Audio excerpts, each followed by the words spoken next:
And good morning, everybody. Welcome in. It's a big Tuesday edition of Sports Daily. Jacob Albrock, Tommy Castor, Max Power producing for us here on the program today, and we have a big show for you on a Tuesday. We'll get to our regular Tuesday business. Our Royals insider, our chief insider, they both join the program today. Royals, Mike Gillespie, it's perfect timing because we get, we get a postmortem on a Monday. So we'll have Mike Gillespie help us go through some of what J.J. Piccolo and Matt Cotraro had to say. We'll get into that. We'll get into some Chiefs football, looking ahead to a Super Bowl rematch, one of the big games on the NFL schedule with Dan Israel. He is coming up in just a little bit as well, top of the next hour. We have some breaking news in the NFL as Jerry Jones is gone nuclear and is on a heater on local radio in Dallas. One of his favorite things to do. So we've got Max pulling some of that audio, and trust me, you'll want to hear it. If you're a Cowboys fan or a Cowboys hater, it is entertaining. So we'll have that for you coming up a little later in this hour as well. And then, it's October 15th. I think the Royals distracted us a little bit from the fact that college basketball is right around the corner. We had AAC preseason rankings on Friday. Didn't have a chance to get to those, so we can get to that today. And then we'll get into the AP Top 25 released yesterday. And yes, KU is at the top. I don't think that was even the most interesting thing for us around here. So we'll get into that as well as we make our way through the show today. We'll give you some Wichita Thunder hockey tickets today. We'll give you some HTO today. And we have all kinds of good stuff for you. You can get in touch with the program on the IHOP hotline. It's brought to you by IHOP. Celebrate the weekdays with new IHOP House Faves, all your favorites for just $6 Monday through Friday. That number is 869-1240. You can watch us and leave your comments, of course, on 12 News Connected, on Facebook, on YouTube, on X, and you can leave us voice messages through the Odyssey app. If you're listening there, you can push the little microphone and leave us a message that way. Tommy, good morning. How are you?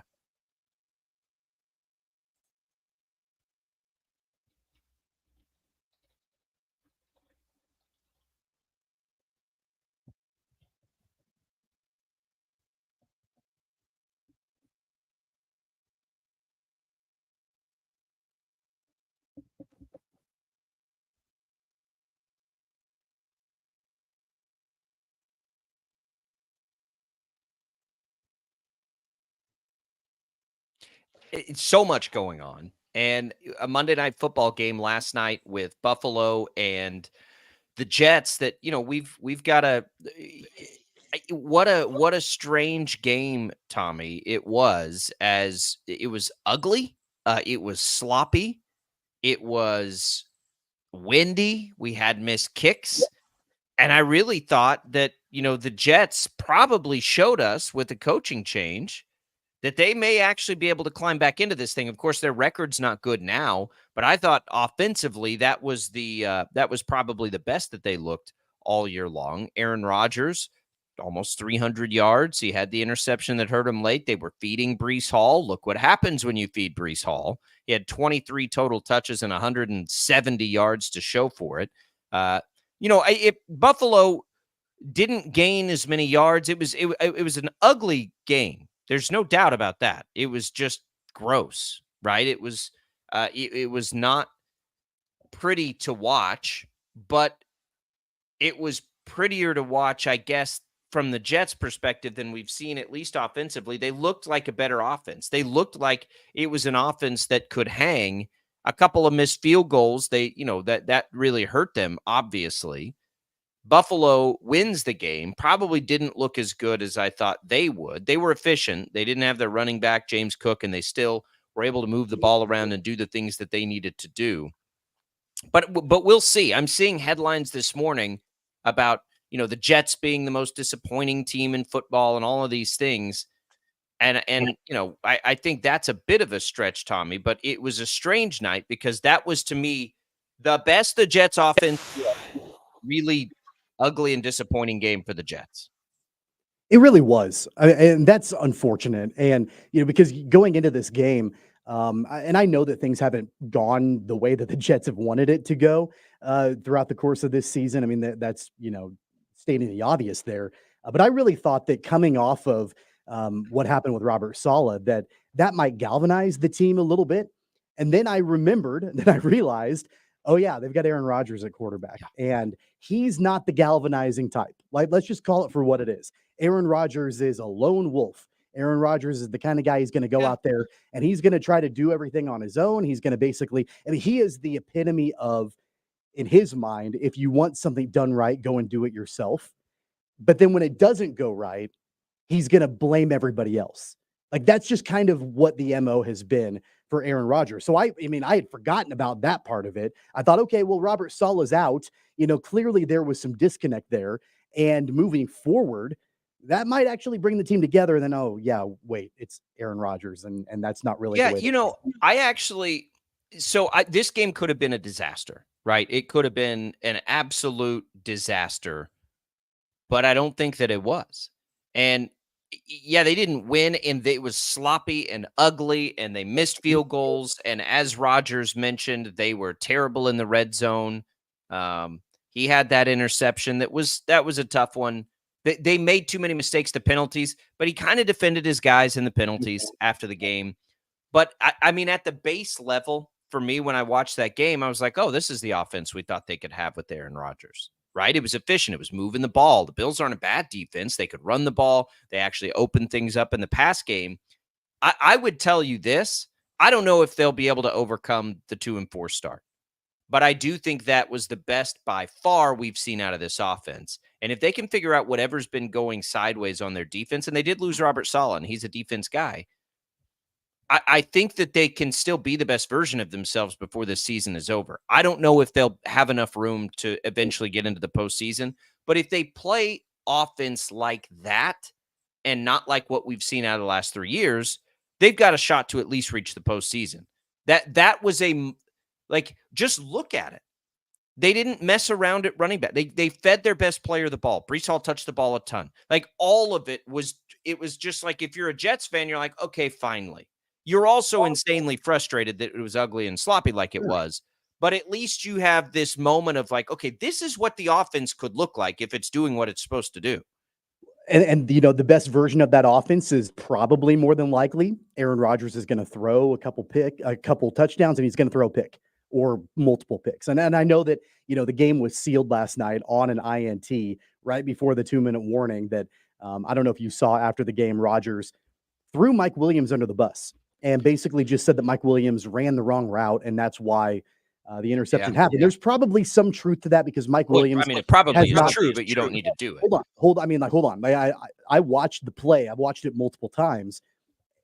Yeah, there's probably some truth to the fact that wasn't the best route ever ran. That ball was way underthrown. Underthrown. Yeah. Oh, it was way underthrown. And so I think both things can be true. There really wasn't any kind of acknowledgement on Rodgers' part that he threw that ball, and underthrown. Like that's part of it, right? Sorry, breaking news as you bring up Mike Williams. This is really hilarious timing. Apparently Davante Adams is headed to the Jets, according to the NFL Network. The Raiders and the Jets are working on a trade like right now, right this second. That's not shocking. No, sure. but that's I guess it lends itself. Yeah, Mike Williams is in Aaron Rodgers' doghouse, and that's not going to work. I mean, that's just not. Like Mike Williams had a drop that was really bad. He had that play that was really bad. Like you're done. He's done with you because Alan Lazard is still there, and they don't. Garrett Wilson. Rodgers obviously likes Garrett Wilson, but Davante Adams. Okay, so let's reset it then. We've seen now post Nathaniel Hackett what the offense can look like, and again. I don't misunderstand. That was such a sloppy, ugly game from the Jets offensively, but it was so much better than anything we've seen from them in the last 3 years. Now you add Davante Adams to that. And for the base fact that he and Aaron Rodgers work well together, I'm going to tell you, like the Jets may look back at this and say, God, do you remember that game against the Bills where we really should have beat them and it was so sloppy? Because if they don't make it, I would tell you this by week 14, 15, I bet you this offense is humming if it's healthy. Like they're going to look really good offensively by the end of this season. I just don't know if it's going to be enough now. And maybe it will, but if they can get Davante Adams in there, and I guess it comes down to two things. Play calling obviously has been atrocious, and that was much better last night. Rodgers did not look bad. Rodgers looked pretty good to me, and he got crushed and was hopping. And there were times where I was like, he ain't getting up. and he kept getting up and he kept firing it in there. But I also thought that was the best, just like physically, that he looked this year too. I mean, anybody that knows me knows that I'm not an Aaron Rodgers fan, and Right. I don't like his personality. I don't like the way that Yeah. he carries himself. I don't like any of that. So but it's pretty clear that after what happened last night, what's happened this season, that he probably hopped on the phone and said, "All right, we've got to do something. Like I need Davante Adams here, and I need him here yesterday." Adam Schefter, by the way, is reporting that it's a conditional third round pick that will be headed back to Vegas that could turn into a second. That's interesting. That's an interesting I think value it's a to good me. trade. I think it's a good trade. I mean, Second. it's a fine trade. It's a fine trade for Yeah. sure. I think that there are probably a decent amount of teams that probably could have given that up to get Davante Sure. Adams in their, in their clubhouse, but ultimately it's Rodgers wants his friend. And Rodgers has always wanted his friends. That's the way. I mean, he's going to be the most comfortable and the most confident with guys that are around him that he knows and that they like him, they trust him. It's really not worked well with him in the past. Look at how it's gone so far with the Jets when he's been surrounded by players that he doesn't have a level of comfortability with. So this That makes a goes lot of back, sense and on that goes multiple levels. back to the Packers too. Like if he didn't trust guys, it just didn't happen. And Yeah. this will be interesting. I think if you're, us, for us here, like this is going to, I think, probably open the floodgates for Brees Hall. So that's good news. I love that trade for that reason. For the first time in his NFL career now, and we saw this last night, teams will not sell out to stop him. And I just sit here and think, watch what he can do now. Garrett Wilson's one of my favorite young players in the league. I don't know what this does to him, but probably helps him. It probably helps everybody. It's a no-brainer for the Jets. But now I wonder, like, okay, is it too late? The good news for them is the Dolphins are still banged up. I would tell you this, Tommy, and this we may disagree on this, and we're spending more time on this than I wanted to, but obviously we have this breaking news to it. I would take the Jets over the Dolphins right now for the rest of the season. I think the Jets are a better team. I would too. I mean, the Jets, the Jets at least have a starting quarterback. Well, that's assuming Tua's right? back, because Tua may be back. That's assuming Tua's back. I would take the Jets over the Dolphins right now. I think it'd be pretty close if Tua is able to come back. With Tua not there, Well, yeah, for the sure Jets, it's not. But I mean, Mhm. if assuming because I think they have the same record. Assuming he comes back, I mean, like, and he's back right away and played, I would take the Jets there. It's going to be interesting, man. If they can figure out how to play defense again. Remember, this is one of the better defenses. I don't know if you can plug and play Davante Adams. You can at least plug and play him on deep balls, on go get him balls, right? I mean, Honestly, I mean, I think the Raiders probably win this trade, and it's not even about the Jets. I mean, it's good. It's going to be good for Rodgers to have his buddy yeah, there, right? It's good for Davante Adams to be out of Vegas. He didn't want to be there anyway. I mean, so like all of that's good. I think the big winner, honestly, it's the Raiders. They get a third round pick if Adams does well. It can become a second round pick. And by the way, they're not paying any of Davante Adams' salary moving forward. The Jets are assuming the balance there you in go. full. Yeah, that's In for sure full. good for them. I So mean, that's 1000% good for the Raiders. it was it was not a good decision to bring him in initially. I would say that. Not a bad one, not an awful one, since they're not on the hook for the money, but not a good one because they gave up draft capital to get him. They get a little of that back, and they wash their hands of a situation that clearly wasn't working. So it's a no-brainer on their end, and it's a no-brainer on the Jets' end too, because the Jets have to be all in. That's why they fired Robert Saleh. That's why they brought in Aaron Rodgers. But they've done everything they've done. So why wouldn't you do this? Makes total sense. This portion of the program brought to you by Crestview Country Club. Great golf, great restaurant this week, featuring a chef special of penne pasta with mussels, garlic wine sauce, shallots, parsley, and Parmesan cheese. Get in there, check it out. Check out the facilities. Tommy and I, both members out there, we both love it. Our families love it. All kinds of different packages that you can try. It is probably different than what you're thinking if you've never thought about it. We appreciate their support of the show. Give them a call. Tell them we sent you. When we come back, another big NFL story this morning. And we haven't even gotten to the things we had on the schedule yet because of a couple breaking news stories. The other breaking news story, a little self-inflicted. Jerry Jones, he's cranky. He gets mad at some of our sister station, I believe, in Dallas's host there for asking him hard questions. Well, we've got the audio for you. And I know Cowboys haters love to just pile on, so we'll give you that opportunity. what Jerry Jones said that has everybody talking here in the last 30 minutes or so. We'll have that for you next. Don't forget Mike Gillespie, our Royals insider, in for the post-mortem the Royals hosted yesterday. We have Dan Israel in to begin to look ahead at what should be one of the bigger NFL games. The NFL schedule this week is loaded, by the way. One of the big games, Chiefs-Niners, a Super Bowl rematch. We'll have it all for you. It's Sports Daily. It's Albrecht and Caster. We're coming right back.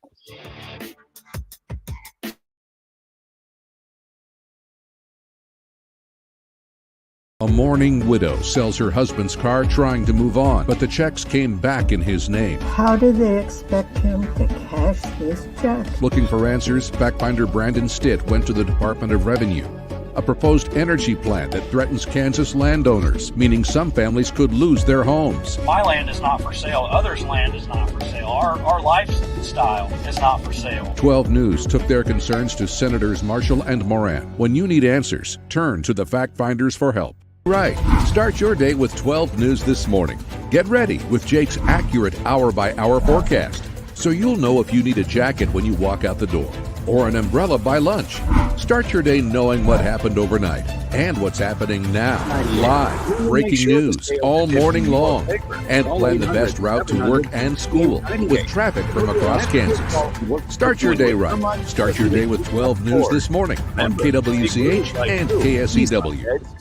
Hey, Wichita, Jim Rome here, celebrating over 25 years as the #1 midday sports talk show on Wichita Radio. Find out why. Tune into The Jungle, weekdays 11 until 2 on 97.5 and 1240 KFH. Tackle your inbox or get ready for another meeting. Sometimes people tell us, I don't get it, it's just tea. But let me tell you, we are so much more than just tea. With more than 25 flavors, the possibilities are endless. Come on in and try them all for free to find your favorite or get us on the go for your busy lifestyle.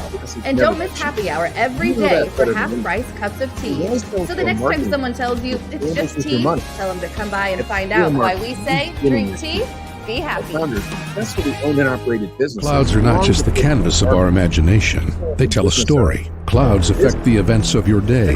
Sometimes they growl, sometimes they inspire, but they're always the messengers of nature's mood written in the sky. Storm Team 12 understands the language of clouds. We're dedicated to decoding their message so you know what to expect. Behind every cloud, there is a story waiting to be told. Trust Ross Jansen and Storm Team 12, alerting you first to the impact on your life. Business growth plateau. When you need help, scale remember, marketing will pinpoint you're not exactly alone. what you need to focus on. Ensuring your success. We is are a level. here. Take your business to the next level. We with are scale marketing. neighbors. Visit scalemarketing.com today. That's scale We are Whether you together. own a local business or a We global are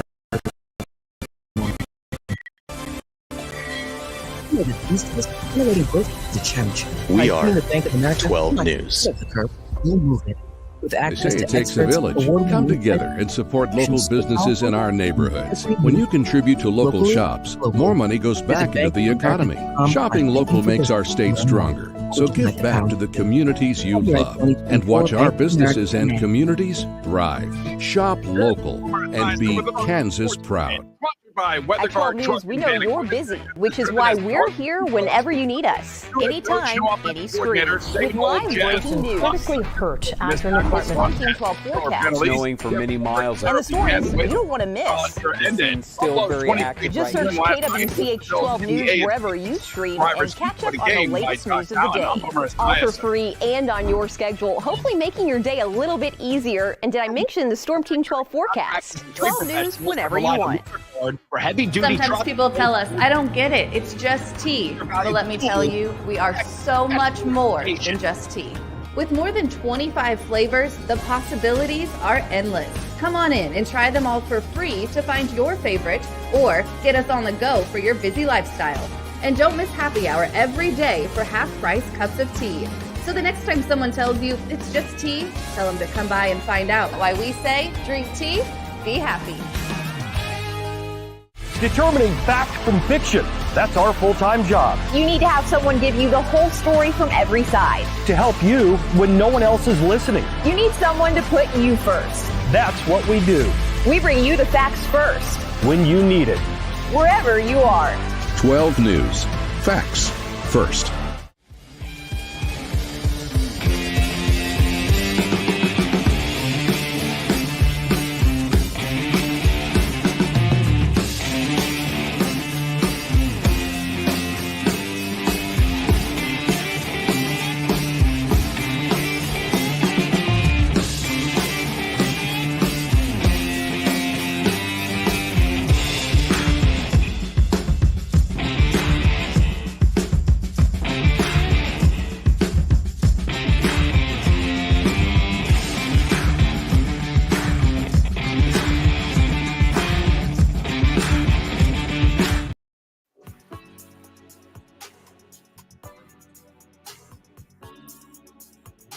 All right, welcome back in, everybody. It is Sports Daily. It is Jacob Albrecht and Tommy Castor here. On your way into work and want to keep listening to us even after you park the car, you can do it with the Odyssey app and Odyssey.com. Just download the app, visit Odyssey.com, search for KFH.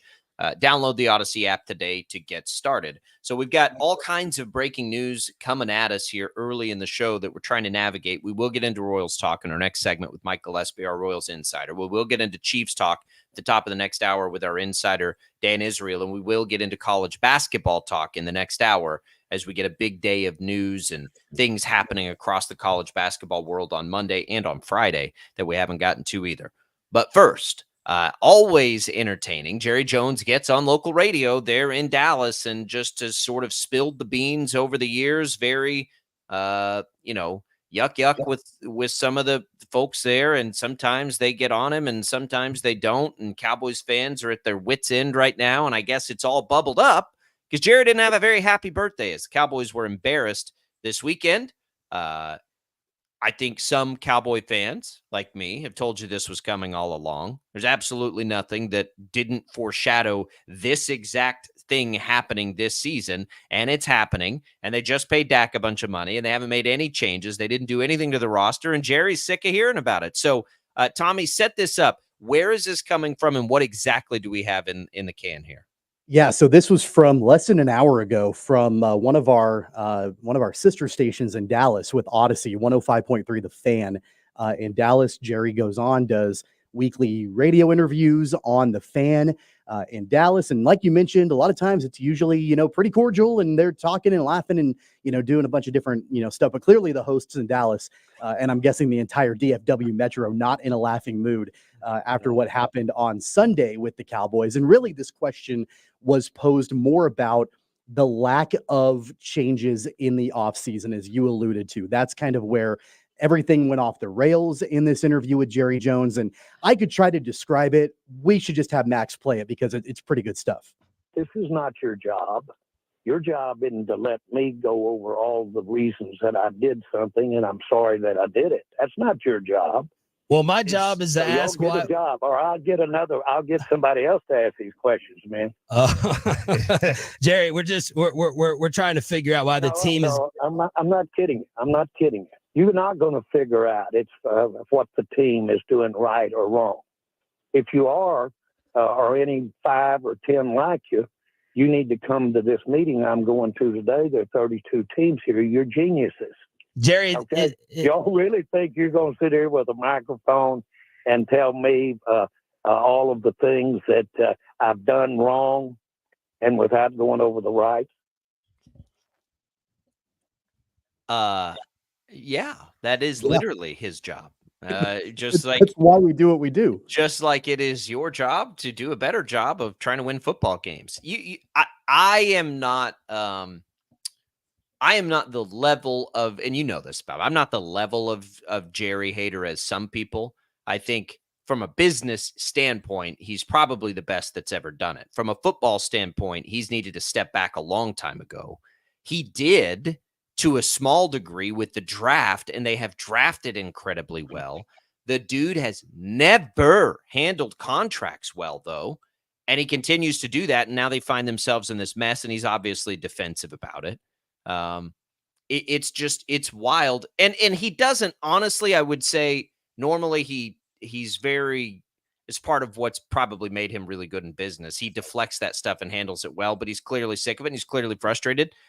And he should be, but he absolutely needs to look in the mirror first at the reason the Cowboys have these problems. Like, I get it. It would be hard to make a change from Mike McCarthy after he wins 10, 11, 12 games a year, but it clearly wasn't working. It would be hard to move on from Dak Prescott. And I'm not even totally convinced that's the right thing. I probably wish they would have, but you at least have to do something to help him, right? Like all of these things, they're all self-inflicted. They're all self-inflicted. And for him to get defensive is pretty funny. And good. And I hope that those hosts didn't back down. And I doubt they did. And from what I know, he generally has a good relationship with all those people anyway. So it's probably not that big a deal, and it'll be water under the bridge at some point. But yeah, he's feeling it. He's hearing it. And it bubbles over. And if I was 82 years old and cranky, I might get a little defensive too, I guess. But it's his own fault. I think that everything that is plaguing and ailing the Cowboys right now, it's all encapsulated in the tweet that the Cowboys sent out during the game on Sunday, showing the attendance at over 93,000 inside AT&T Stadium. Yeah. Scoreboard blurred out.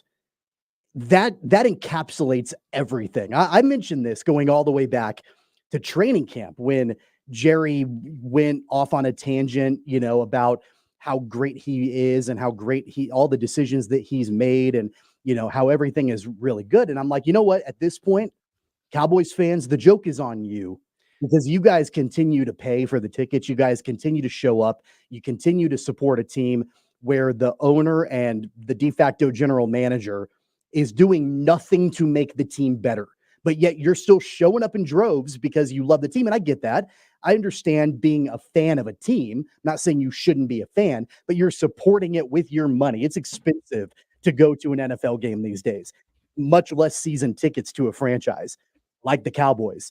Fans are continuing to show up. They're selling out season tickets. They're bringing in 93,000 fans to a mediocre team that's doing nothing to improve. And so it's like, let's celebrate the people that are there while we're getting our asses handed to us week in and week out. So I get the frustration for sure. And I think that it's being directed at the right person. Honestly, yeah, Mike McCarthy's not the answer. Dak Prescott's not the answer. We all know that, but this should be 1,000% directed on the shoulders of Jerry Jones because the buck stops with him. And I've got no issue with the questions that were being asked of him. Yeah, I don't either. And look, it is all about Super Bowls because the Cowboys have been a successful franchise as these things go. I look at I just pulled up real quick off the top of my head, the last 20 years, the most regular season, and don't laugh at regular season wins, but the most regular season wins, because what my point is, it could be there are far worse franchises as far as winning goes. The Cowboys are 8th on that list. The Chiefs are there. If you went through and looked at how many teams have won Super Bowls in that same time, most of these teams have like one over that stretch. The Colts are in there. I don't know if it's been that long since they got theirs. You look at it and there's a lot of teams, but in the NFL, we know that it's about Super Bowls. But there are also the Cowboys consistently win, just not win enough. And we know that that's the case in the NFL, right? You're always judged about Super Bowls. Well, would we say that Buffalo hasn't been on a successful run? No, they haven't gotten the Super Bowl win, but yeah, this has been an insanely successful run in their franchise's history. So, Cowboys fans shows up because they're almost never awful. Like they're almost never really bad. And so that's what keeps fans away, right? It's like, I'm not mediocre. Well, mediocre. They make the playoffs almost. I guess they make the playoffs almost every year. That's better than the basement. It is. I don't know how many times I would have to look all this up, but fans come back because the team's usually competitive. They're just not good enough, and it almost makes it more frustrating. If they were terrible, if they were the Browns, if they were whatever, it'd be way easier to be like, I'm out. Like I'm washing my hands of that. But they're always just good enough. Right. And that's almost like Dak is like a microcosm of that. He's always just good enough to win a bunch of games and pile up stats and then fall flat in the playoffs. And that's where it gets so frustrating, I think, for fans and radio hosts in Dallas, when you see an offseason like this and you just run that back. Right. That's the frustrating part. Yeah, we know the Cowboys are probably going to win more than half their games this year with this run back, but that's not going to be good enough to win a Super Bowl. And if there's not this perception that you're not doing everything you can to win the Super Bowl, that's where you get these frustrations boiling over like this. And this was an embarrassing offseason for Dallas. Embarrassing. Like, they did nothing to make themselves better outside of the draft. And we knew that they weren't going to be good enough without changes anyway. They didn't change anything. This is what you get. And this is why people get so frustrated with Jerry. He stepped back from the draft. They're one of the best drafting teams in football. If he would just step back and let somebody handle these contracts, give himself a Brett Veach. I mean, it's with the resources they have, it could be so good, and it's just not. And that's why it gets so frustrating. And it's pretty funny to hear that contention because, you know, most of the time people are eating out of the palm of his hand. Not right now. They're not. Like he is. And it clearly is that way. We can touch back on this again in the second hour. Maybe we'll play that audio for you again. Let's take a quick break. When we come back, we'll have Mike Gillespie and a Royals insider. So it was a postmortem on the season yesterday. JJ Piccolo, Matt Cotrero get up and kind of talk to the media, set the table. And I think this is really important because I think almost instantly there is maybe a slight fear that creeps in of like, oh no, like this was this one-time thing. Is it all over? I don't think it is. We'll see what they had to say about keeping it going. On the way out, let's give away some Wichita Thunder hockey tickets. Thunder hockey is back. The home opener versus Kansas City is Friday, October 18th, and we want to hook you up with some tickets. To enter, just text the keyword Thunder to the number 20357 for your chance to win a pair of tickets from KFH. Message and data rates apply. Good luck, everybody. We'll be right back when we come back. Mike Gillespie, Kings of Kaufman, our Royals insider, joins us. It's Sports Daily. Don't go away. 97.5 and 1240. A mourning widow sells her husband's car trying to move on, but the checks came back in his name. How do they expect him to cash this check? Looking for answers, fact finder Brandon Stitt went to the Department of Revenue. A proposed energy plan that threatens Kansas landowners, meaning some families could lose their homes. My land is not for sale. Others' land is not for sale. Our lifestyle is not for sale. 12 News took their concerns to Senators Marshall and Moran. When you need answers, turn to the fact finders for help. Right. Start your day with 12 News this morning. Get ready with Jake's accurate hour-by-hour forecast, so you'll know if you need a jacket when you walk out the door or an umbrella by lunch. Start your day knowing what happened overnight and what's happening now. Live, breaking news all morning long. And plan the best route to work and school with traffic from across Kansas. Start your day right. Start your day with 12 News this morning on KWCH and KSEW. Hey, Wichita, Jim Rome here. Celebrating over 25 years as the #1 midday sports talk show on Wichita Radio. Find out why. Tune into The Jungle, weekdays 11 until 2 on 97.5 and 1240 KFH. Sometimes people tell us, I don't get it, it's just tea. But let me tell you, we are so much more than just tea. With more than 25 flavors, the possibilities are endless. Come on in and try them all for free to find your favorite or get us on the go for your busy lifestyle. And don't miss happy hour every day for half-price cups of tea. So the next time someone tells you it's just tea, tell them to come by and find out why we say drink tea, be happy. Clouds are not just the canvas of our imagination. They tell a story. Clouds affect the events of your day. Sometimes they growl, sometimes they inspire, but they're always the messengers of nature's mood written in the sky. Storm Team 12 understands the language of clouds. We're dedicated to decoding their message so you know what to expect. Behind every cloud, there is a story waiting to be told. Trust Ross Jansen and Storm Team 12, alerting you first to the impact on your life. When you need help, remember, you're not alone. We are here. We are neighbors. We are together. We are Kansas.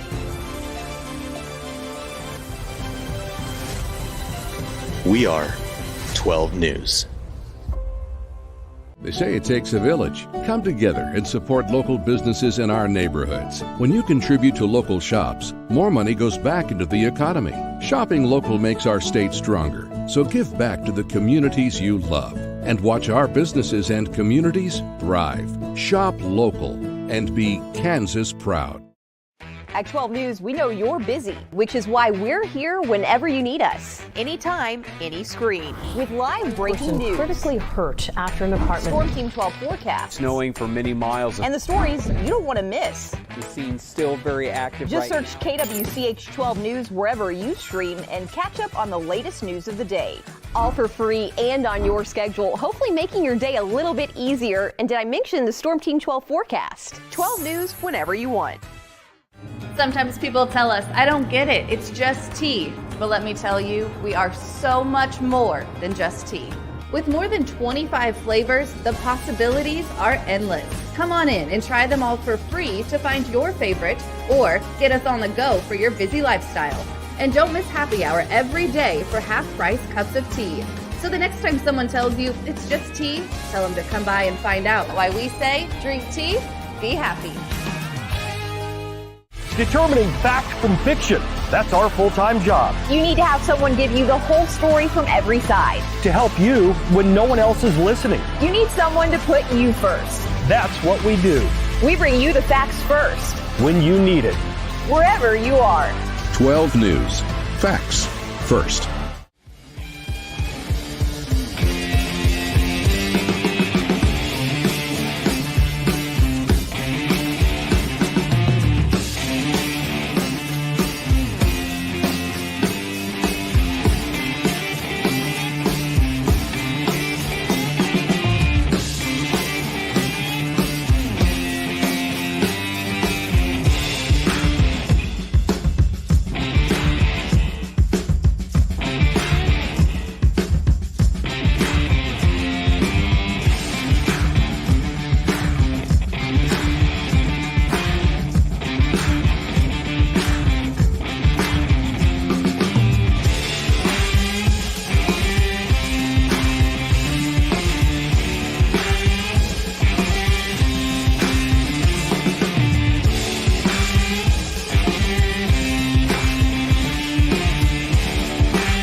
All right, welcome back in, everybody. It is Sports Daily. Jacob Albrock, Tommy Castor, Max Power in producing for us here on the program today, and we are glad to be with you today.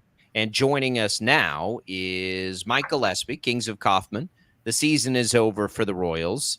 Glad to be here with you, Mike, as we come back here. It was a disappointing end, a little bittersweet as you see the start of the ALCS last night, but enough time now where I think it's fine to look back appropriately and think about how remarkable the turnaround was. But I think the big fear, Mike, is that, well, what if that was just a one-off? I don't think that it is. We got a postmortem yesterday from JJ Piccolo and Quatrero and everybody. What is the general vibe, do you think, right now? Is there anybody that matters that doesn't think they ought to be right back here again next year? Well, if there's anybody out there that feels that way, I haven't run across them yet. And that goes from just the casual fans to those of us who follow these guys pretty closely, on a daily basis. Once you do the kind of thing that they did this season, refine the roster a little bit, nothing huge and drastic, and you're right back where you were, if not a little higher. I agree. I guess let's start with, we'll get to a couple of things. At one question, and I don't know if this was asked yesterday, Wacha is on a player option, right? So he could walk if he chooses. His will be interesting. He essentially put up the exact same numbers he's been putting up for the last couple of years. When I look at it in his contract, I feel like he could get more than that on the open market. What do you think his chances of coming back and not exercising his option are? Well, it's really, I think, a couple of questions. I think that he's going to decline his option. If I were him, I would. He's coming back. If he exercises the option, he's going to get a little over $16 million. He had a good season. He's probably worth more than that on the open market. How much is the question? It's pretty clear the Royals want him back. And I suspect that they'll do what they rarely do. I suspect they're going to give him a qualifying offer.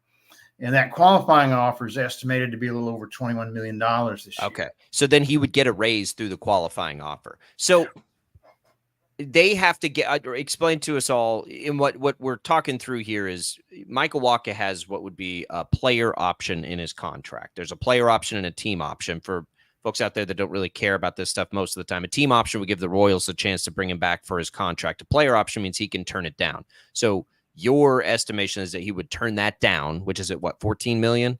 He turns that down, and then the Royals turn around and they'd have to make him a qualifying offer in order to get draft pick compensation for him.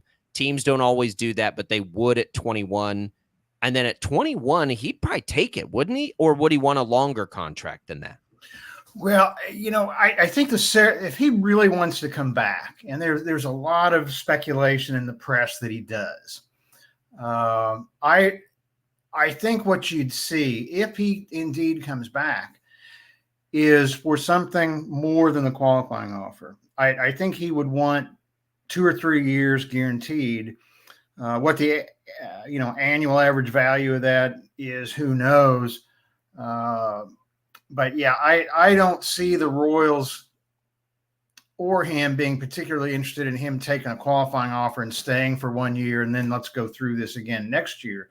Because once he gets that qualifying offer, he can never get another one. That's off the table. Whoa. From the Royals or from anyone? Yeah, players can only receive a qualifying offer once, whether they take it or not. And, if he goes to San Francisco, they can't give him one. Okay. Well, that's interesting. So we'll watch him because he would be a big part of it. I mean, I think a part of the strength, Mike, for them moving forward is if Wacha comes back, to me, their rotation's set. I don't think they need to do anything in the rotation. I guess they can make a decision with Michael Lorenzen and trying to bring him back. But they've got Marsh to be their 5th starter again. Unless there's a discount starter like they got with Lugo and Wacha again, then they're good in the rotation a little bit. They still have Lynch, that all of these things. It becomes to me more about the offense that they can then target in on. And I've said this all along since the trade deadline. The beauty of this thing for the Royals is what they need is probably the most affordable thing they can find in the open market, which is a veteran bat. Those guys always feel like they come at discounts by, at the end, toward the end of free agency. The top end seems super heavy. And then it feels like there's discount bats every year all the way through. Yeah, I agree. I think that what Picola is going to do is put the emphasis this year on bats, whereas, last winter it was on pitching. But I think the first thing he'll do is try to get Wacha figured out. And I don't think that's going to last long. Yeah. Now that'll have to last till at least the World Series is over, because nobody can sign anybody until then. And, Wacha has 5 days to exercise his option after the World Series ends. And the Royals have 5 days to make a qualifying offer. So it's kind of a squeeze. But if they can get him lined up and signed, then I think Picola is going to shift immediately to bats. There's a lot of big ones on the market. And like you say, there's some cheaper options. Michael Espakings of Kaufman joining us here to go through what the Royals talked about yesterday. And it's just good timing in general to look ahead. The other thing I think that is advantageous for the Royals now, and I guess we don't know how real it is, but Harvey comes back, who was their most expensive acquisition at the deadline. And I think you probably feel good about the bullpen. I mean, at this point, I think they'd be crazy to move Bubic out of his role that he thrived in down the stretch. Ursig can handle being a closer. You have Harvey coming in. That gives you your back end. and there's enough arms there to fill out the middle. Now, it's not even do you have to go after any starting pitch. You don't have to go after any bullpen arms. That, again, makes it far more likely to me that they can go get one or two impact bats. Yeah, I think that's true. I look for them to look for maybe one more reliever. Not a lockdown big dollar guy, but somebody to just add a little more good feeling in the middle, toward the back end right there. It's it's not going to be, they're not going to bring Will Smith or somebody like that back. But yeah, I think you're spot on. Waka, maybe one reliever that doesn't break the bank, and then let's go get a bat or two, and pay some money for it, or do it in trade. Do it in trade. It's not expensive. The bat, how much more expensive can a bat be? I guess before we get into the specifics of it, what kind of budget do you think? And I know they addressed this yesterday. How much money does Picollo have to go after a bat or two bats? Well, right off the bat, and I'm trying to remember specifically, part of Ryan O'Hearn's Hunter Dozier's contract is still on the books. It comes off at the end of this season. Okay. And there's another one in there. I can't remember who it is, but that's $20 million right there. And $20 million can get you a player. Oh yeah. A good bat. And I think, just listening to what Picollo said yesterday, I think, that's $20 million that John Sherman doesn't look at as, oh, look, I've got to spend this money. He's already spending it. And I think he's going to give Picollo some more money. He really wants that stadium, and one way to get people on board is get them excited. So yeah, I look for a bigger bat. Yeah, we probably don't say it enough. Sherman deserves a ton of credit. We all, or at least we did, gave him grief for trying to sell people on this last week without putting his money where his mouth was. He did. They're back in the playoffs. Here we go again. So then we get into the specifics of it. It was interesting. We had pondered and wondered and challenged why not Bobby Witt Jr. in the leadoff spot for most of the first half of the season. And then we had JJ Picollo here, and he basically told us Bobby Witt Jr. doesn't want to do that. And that was it. Like, that was the light bulb moment. Oh, okay. Well, that's why they're not going to do it. Bobby Witt Jr. doesn't want to do it. And that's a perfectly good reason. So if not him, they got to go find one. And they said that yesterday. That becomes a priority, to go find their leadoff hitter. I think, again, with $20 million, you can do that. I haven't looked at the free agent market. I don't know if you have, but I would imagine that becomes priority one, a leadoff hitting outfield bat, right? Like, it has to be. It's the biggest need to me. Yeah, I think so. And, I was just looking at the free agent market yesterday, and I still haven't found somebody who I would just say, oh yeah, give this guy a lot of money and bring him in to hit leadoff. I think they'll find somebody they're comfortable with, perhaps somebody who's never done that before. But yeah, if they could get a leadoff hitter who's an outfielder, that takes care of two things they need with one signing or one trade. So I think that's a top level idea. And yeah, there are some guys that are gonna. I mean, Juan Soto, Anthony Santander is a free agent. Like, there are some big ones, but I think as it goes outward, we'll see them have an opportunity to do that. So, if it's not, how many bats would you like to see? How many different players? Let me put it this way: in the starting lineup, do you think this team needs to have? Ken on YouTube asks us now if Massey is a good candidate for leading off. I think Massey, to me, Ken, would be a good candidate to play second base, but I don't love him as the team's leadoff hitter. He was maybe the best of what they had this year, but it wasn't like a great leadoff. You need somebody that can get on base for those bats, and they just didn't have anybody getting on base that wasn't Bobby Witt Jr., Vinny Pasquantino, or Salvi. So how many different guys do you think will be in that lineup next year versus what we saw this year? Massey's probably earned a chance to play next year, don't you think? Oh yeah, Massey's set at second. There's a lot of fan discontent about Garcia at third.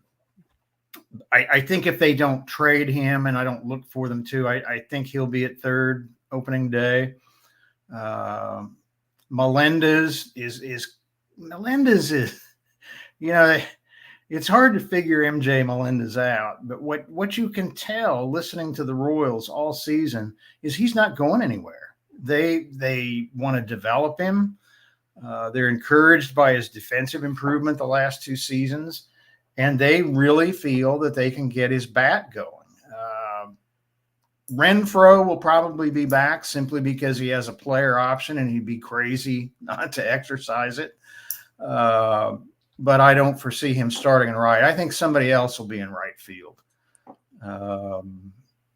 Other than that, I look for the lineup to be pretty much the way it is, at least going into spring training.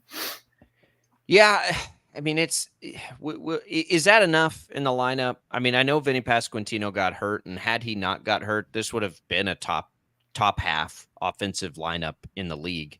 It would have been, but it feels like it's not quite enough. And that doesn't make a lot of sense, but it's just a feel. Like it felt like it needed more because it was so streaky, maybe as much as anything. Yeah, I think it does need more. But what I keep hearing, and what Picola kind of confirmed yesterday, is that they're happy or at least satisfied with the players they've got right now. Now that doesn't mean that if somebody gives him a good trade deal for a third baseman that Garcia is not going to become a utility player, which I think he'd be good at. I don't look for him to sign Alex Bregman. I think they won't spend that money, but I agree with you. It doesn't quite feel like this is the best they can do, but they seem pretty committed to it. Yeah. I mean, it was good, and I think it's going to get better, and we'll see. There's a long off season ahead, Mike. We appreciate your insights here. We'll bring you back in as we make our way through it and see what you're hearing about who might be there and all the different things happening. I guess we'll try to enjoy the rest of the playoffs, but I think for people that follow this team and love this team, it's the countdown to April begins like right now. It is the buzz is back. Yeah, I agree. Mike Gillespie, Kings of Kaufman, their work will continue all through the offseason. We'll follow it. We'll get Mike back in here to help us navigate it. Mike, we appreciate it. Glad to be with you as always. Thanks. All right, there goes Mike Gillespie. We're going to take another quick break. When we return, we will come back with Dan Israel, our Chiefs insider, to look ahead to one of the premier games of the NFL week, one of the premier games of the NFL season. And then we'll get into hour number 2. We'll give you some HTO. We have all kinds of good stuff coming for you in hour number 2. A lot of college basketball talk we haven't even had a chance to get to that we need to get to as well. I want to say thanks to Prairie Fire Coffee for keeping us fueled up each and every morning here on Sports Daily and all across KFH. Here comes a break. On the other side, it's Dan Israel. We'll talk some Chiefs next.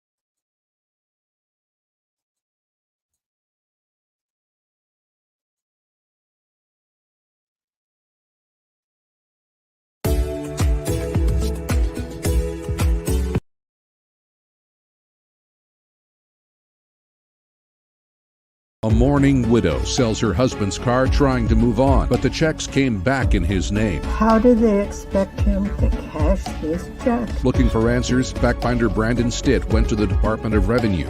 A proposed energy plan that threatens Kansas landowners, meaning some families could lose their homes. My land is not for sale. Others' land is not for sale. Our lifestyle is not for sale. 12 News took their concerns to Senators Marshall and Moran. When you need answers, turn to the fact finders for help. Right.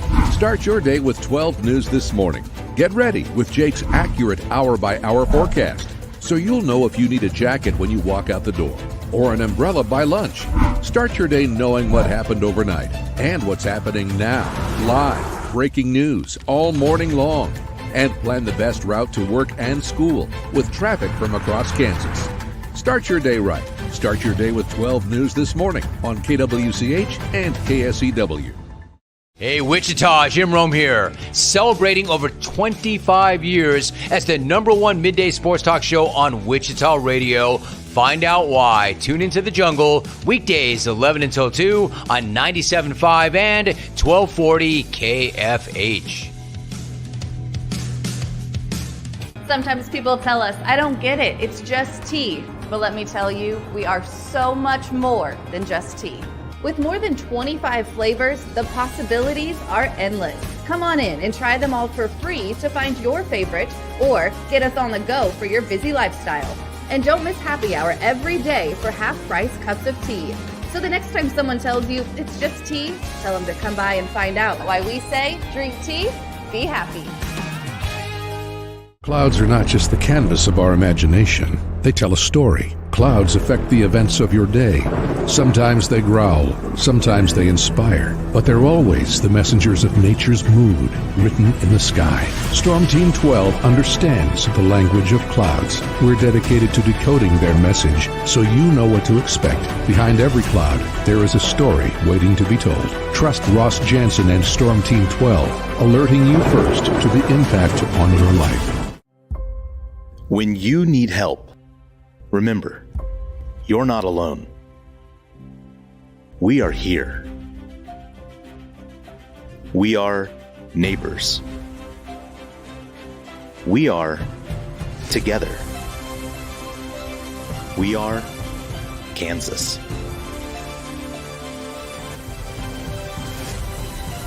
We are 12 News. They say it takes a village. Come together and support local businesses in our neighborhoods. When you contribute to local shops, more money goes back into the economy. Shopping local makes our state stronger. So give back to the communities you love and watch our businesses and communities thrive. Shop local and be Kansas proud. At 12 News, we know you're busy, which is why we're here whenever you need us. Anytime, any screen. With live breaking news. Critically hurt after an apartment. Storm Team 12 forecast. Snowing for many miles. And the stories you don't want to miss. The scene's still very active. Just right search KWCH 12 News wherever you stream and catch up on the latest news of the day. All for free and on your schedule, hopefully making your day a little bit easier. And did I mention the Storm Team 12 forecast? 12 News whenever you want. Sometimes people tell us, I don't get it, it's just tea. But let me tell you, we are so much more than just tea. With more than 25 flavors, the possibilities are endless. Come on in and try them all for free to find your favorite or get us on the go for your busy lifestyle. And don't miss happy hour every day for half-price cups of tea. So the next time someone tells you it's just tea, tell them to come by and find out why we say drink tea, be happy. Determining fact from fiction. That's our full-time job. You need to have someone give you the whole story from every side. To help you when no one else is listening. You need someone to put you first. That's what we do. We bring you the facts first. When you need it. Wherever you are. 12 News. Facts first.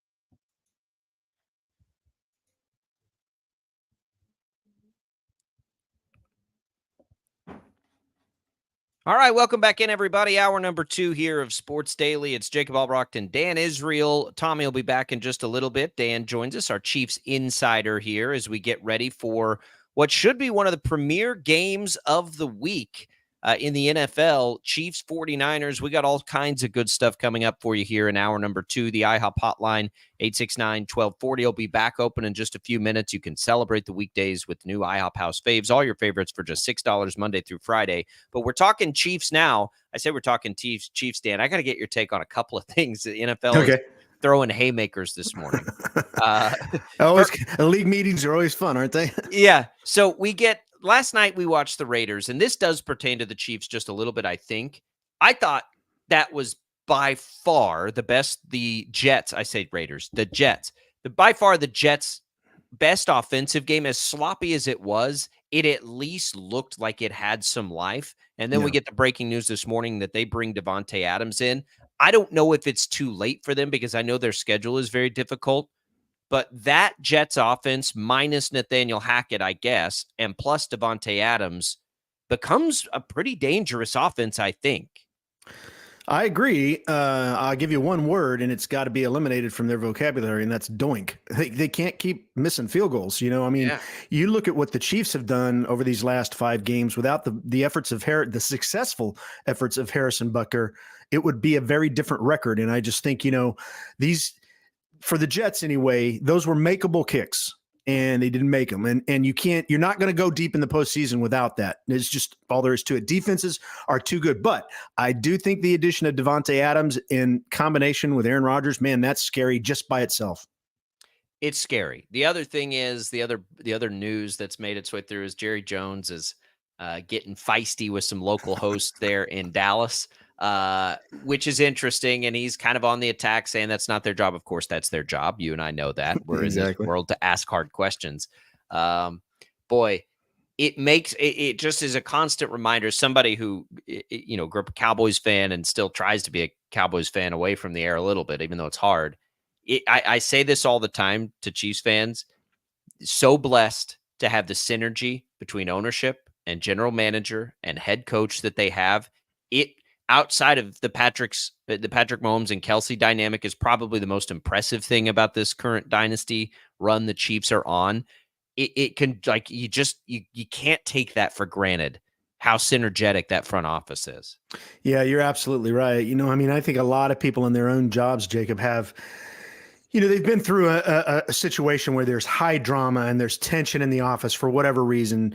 One person doesn't get along with another person. And that's very common. It's, in fact, is probably more common today than the opposite. And I think when, you know, I look back at my 36 years in this organization, there have been great times and there have been low times. And right now, there is no drama there. Everybody's on the same page, pulling the rope the same direction, and whatever cliches and, you know, monikers you want to label it, it's phenomenal. And I'll be honest with you, I know part of that starts at the top with Andy Reid, and the top on the business side with Mark Donovan, and overall the top of the organization with Clark Hunt and the Hunt family. But, you know, I've worked in a lot of places, and sometimes even when the top leadership sets that precedent, it still doesn't permeate its way all the way down to the guy who's painting the lines on the field. And so it really is truly a blessing. And you can look at some of these organizations who've just been perennially bad. I mean, my goodness, the Panthers, you know, I mean, just seem like they struggle no matter what. And, you know, I think the Jets of lately, you have to question Woody Johnson's efforts because they just don't seem to be effective. Now, this may be a turn for them. It looks like it. But, you know, you just don't know, and you don't know the inside dynamics there. Does that make everything sunshine and roses? Probably not. No, and I think you've got, it's interesting you bring up Woody Johnson, Jerry Jones, like they've done this so differently. Woody Johnson could see the writing on the wall and made the change in week 5. Jerry Jones should have been able to see the writing on the wall for the last 3 years and cannot. Yeah. And, you know, they're in about the same place, so maybe it doesn't matter. Chiefs Niners this week, Dan. It's a Super Bowl rematch. You know, these two teams have grown into a little rivalry, I think, for sure. I think it's interesting that San Francisco is favored at home with their injuries over the Chiefs, who have their injuries. And here we go. These are not the two teams we thought we'd see in this game in week 7, but they're two teams that are, you know, in a pretty good position this year. The Chiefs certainly better than the Niners. I love it. I think this is still a fascinating game, even with all the different star players we won't see that we thought we would. Yeah, I agree completely with you. I feel like these are two teams that know how to play that championship caliber football. Doesn't always mean either team executes it that way, but they at least know what that's like. They've been there on that stage. So I think the fact that there's so much history with the 2 Super Bowls and on this, certainly for the, you know, San Francisco 49ers, this is a game that they have to mentally win. For them to, if they lose this in a regular season, to me, that feels a little bit, look, there's no must-win games in week 5, or what are we, week 7? But I feel like for them, if they lose to us again, there's going to be, just this preponderance of evidence that they're just not good enough to get over the hump. Now, could be wrong, but I feel like this is way more important for the 49ers probably than the Chiefs. But nonetheless, big rivalry in my opinion. It's a postseason rivalry, not a regular season rivalry, but rivalry nonetheless. I agree. I do think there's clearly more on the line for San Francisco. But bad news for them, I think this is a really bad matchup for them right now.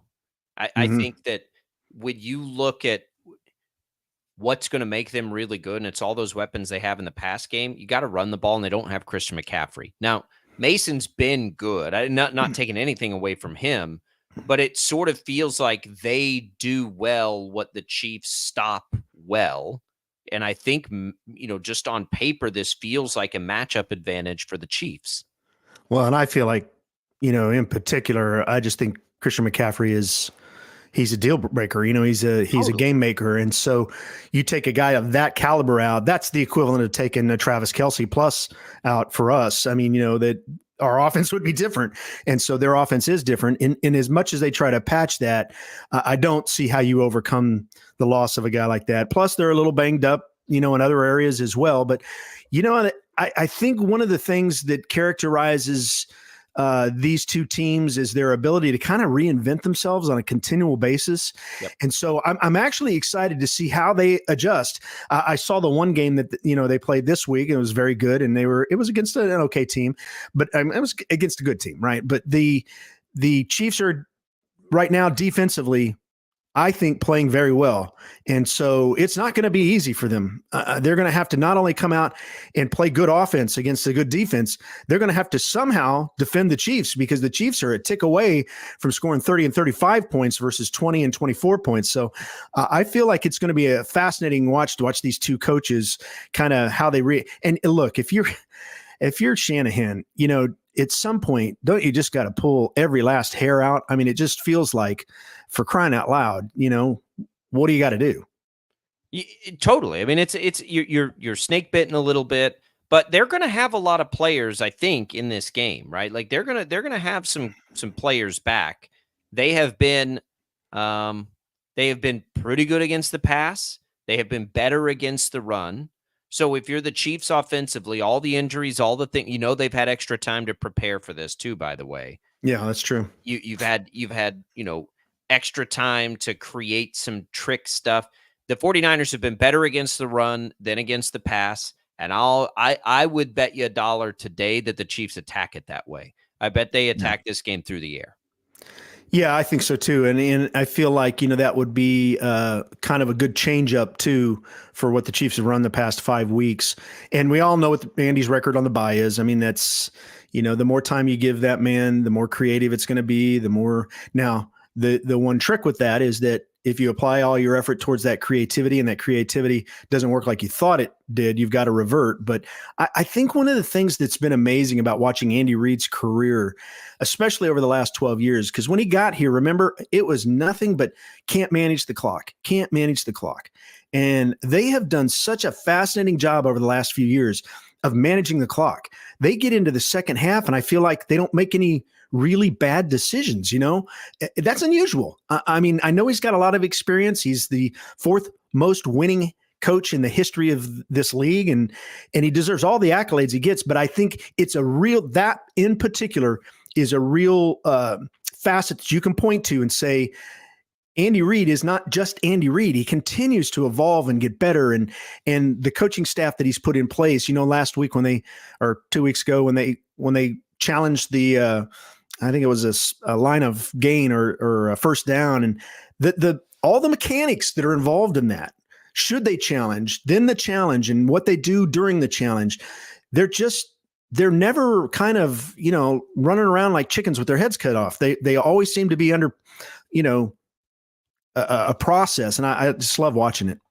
It's been, I've tried to look at San Francisco defensively, and it's been a little strange. Teams have attacked them differently.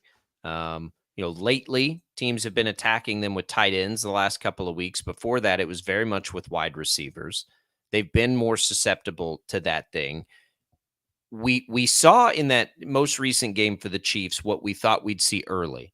And again, I called that at the time one of the best individual offensive game coaching performances I've ever seen. The way they attacked with the tight ends in one half and then attacked with wide receivers in the second half. I don't know if you've been able to surmise if that was by design or just sort of not accidentally, but if it's what the other defense was giving them. But don't you think that's something the Chiefs can carry forward now, just to focus on different things at different times within a game? I do, and I think it was by design. And the reason I'll tell you that is because they activated 4 tight ends, right? They brought up Fortson and made him active. Why would you activate 4 tight ends when you don't know yet how they're going to defend you? So I do think it was by design, and I do think that is, this is again the example of creativity that we see out of our offensive coordination, is that they're doing things that are different. And that, how many times could we say 14 personnel meaning 1 running back and 4 tight ends? How many times can you say you've seen that in the last 20 years? I mean, it's happened, I'm sure, but it's certainly not a regular thing. And I think, what we saw them doing with 3 tight ends in the past few years, that was so fun with the tight end screens, and it just gets better when you add the 4th tight end. Now you could do things on both sides. You could do things on one side and still have blocking on the other side. There's a lot of change up that can occur there. And so I think that would be good because it's not something that defenses are used to defending. And when it comes to, football, National Football League anyway, we've always said, if you can make a defense think, you've beaten them. And if you make them think, you think about what are they, because the halftime thing was switching over to the receivers. Is Juju capable of carrying that Rashee Rice role the rest of the regular season? Because he did it well, but man, he was wide open and running free in that last game. Is he capable of doing that consistently? That is such a great question, man. I want to say he is. I really do, because he's not that old. I think he's 29, maybe. I just want it so bad, and I want it for him. I want it for the team. And the fact that he looked like he flashed like he could do it last week makes me want to say, yeah, he can do it. But I do think one of the things that would have been even the case for Rashee Rice is you have to do it week after week. You can't just show up every 4th or 5th game. I think that was something we saw with MVS. He would show up every 6 games and make a huge play. That was it. You got 6 contributions out of a receiver for an entire season. That's not enough. He's got to find space. He's got to get open week after week. And I think the fuse is lit. So let's see what explodes when we get back out on that field, because now would be the time, man. The Chiefs really, truly need that. I didn't think McCole Hardman was that effective. Sky Moore, I guess, has at this point been relegated to special teams. And so the guys that we've got in that room, those are the guys that are going to have to step up. Now, do I think the Chiefs might make a move here still? Yes, but I think they'll try. But I think still, to your question, is Juju that guy, or can Juju Smith-Schuster be that guy? I want to say, yeah, he can, but it really is about stacking that week after week. If Davante Adams just set the market, Dan Israel, Chiefs Radio Network, joining us, then the Chiefs will probably make a move because that wasn't terribly expensive for the Jets. All right, so defensively, this has been the first 2 weeks of the season, the Chiefs just got annihilated by tight ends. One team that uses tight ends effectively in the Ravens, one that almost never uses the tight ends in the Bengals. They got better against the Falcons, the Chargers, the Saints. Now they're facing a guy who's been sneaky good, and that's hard to say because he's been one of the better tight ends in football for a long time. But George Kittle's been really, really good. We know that he has a chip on the shoulder against the Chiefs. He said as much. He doesn't like them. This feels like a Kittle game to me. How careful do you think the Chiefs need to be defensively to make sure he doesn't do what tight ends did to them in the first 2 weeks? Very. I mean, I think you nailed it right on the head. George Kittle, I guess if you broke down tight ends in the National Football League, there'd be 2 types. There'd be blockers, and there'd be guys like Kelsey who block and go out and actually receive the ball and run routes. And Kittle is one of those. And Kittle is a smaller tight end in terms of weight, which makes him faster and harder to defend. When you ask a guy to chip for 3/4 of a second and then go out into a route, man, that is not a lot of time for a linebacker to cover a guy. And so I think he would be one of their weapons, and always has been, really. I mean, he's such an effective player and a veteran too. Let's not forget, this is a guy with a lot of experience. This isn't a guy who's just busting onto the seams and trying to figure out his role in an offense. This is a guy who's played there for years. And then you combine that with the fact that he's got 2 Super Bowls that the Chiefs have taken away from him. I think it's a big deal. And I think the Chiefs, I would surmise that Steve Spagnuolo sitting in his office and on his whiteboard, goal number 1 is probably stopping George Kittle, especially with Christian McCaffrey being out. Yeah, I agree. I think it has to become the top priority until your corners, can't stop everybody that they face like they have this year. It is the national window kick, late afternoon, no surprise. One of the games of the week. Man, it's a good NFL schedule this week. And this is one of them. Dan, what do you guys have special coming for us on the broadcast? We're trying to get the entire crew for CBS to do a thing with this. It's looking like the scheduling may not work, but it's funny when we go into all these buildings, it really is incumbent by how far we're spread apart, right? And it's amazing. Sometimes we can be in almost an entire football field spread apart. It's just it confounds me. It's like who engineered this? What architect drew this up? But if we can get it together, we're going to have some special guests on Sunday for sure. That'll be fun. You'll hear it, of course, over on KNSS, your home of Chiefs football. We love having it. We love having Dan, our Chiefs insider, in each and every week. Dan, be good. Enjoy the trip out to the West Coast. We'll do it. Tell Tommy I missed him. Go Chiefs. Will. Thanks, Dan. Dan Israel joining us there. Always a pleasure. Such good insight there. I am fascinated by this matchup this year because neither one of these teams have what they thought they'd have when this schedule was made. And they're going to have to adjust. And this is one to me where I watch the coaching. 2 of the best at it. How do they adjust? How do they attack? I really, it's going to, on paper, it's obvious you start with Kittle. But what do the Niners do? Do they run the ball like they normally do, as good as the Chiefs have been? It's stopping that, at least the ground portion of it with running backs. It'll be fascinating. We'll have much, much more on that game throughout the week here on Sports Daily. All right. Let's catch our breath here a little bit. We'll set up our giveaway for the second hour, some HTO, our text to win contest. Right now, you can win an opportunity to get a free iced tea, more than 25 flavors and thousands of combinations to choose from, sweet and unsweet, or some iced and hot coffee, I should say, and some iced and hot coffee. The new fall flavors, Dirty Chai Apple Crisp, butter mocha pecan, all kinds of butter pecan mocha, I should say, all kinds of good stuff for you. All you got to do to win one of each is text us right now. The keyword is T, T-E-A. The short code to text it to is 20357. You can enter once per day. Message and data rates apply. Good luck there, everybody. All right. We've got some college basketball to talk about. We've got some of your commentary to get to. If you'd like to get back in touch with the program, the IHOP hotline is back open at 869-1240. You can leave us your voice messages on the Odyssey app, and we can take your video comments on Facebook, on YouTube, on X. Thanks for watching on 12 News Connected. It's Sports Daily. It's a Tuesday. I'm Jacob Albrecht. We'll be right back.